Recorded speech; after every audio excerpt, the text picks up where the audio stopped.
So this is the project that we've undertaken at Dachser in Northampton. It's a business that have got 240 employees on site. We've installed 11 EV chargers which have a back office suited to the client's requirements on site, with the infrastructure in place for a further 4 charge points in the future.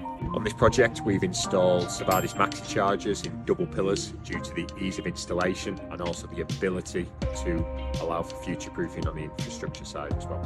Best part of the project has been working with a really receptive client such as John Gregor and his team on site, nothing's been too much, always been accommodating, and also we've had a good bit of British weather, which has worked well. As always in the project there's challenges, and we've had infrastructure issues, we've had power outages, but like usual we managed to get through it and deliver the project on time, on budget, to specification.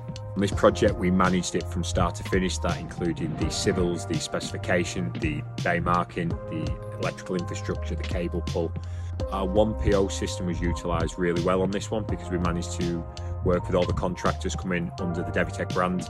One of the reasons why Devitech was successful on this project was the ability to offer the client an out-of-hours EV charge care package to ensure that if there is an issue with the charger, we're dealing with it.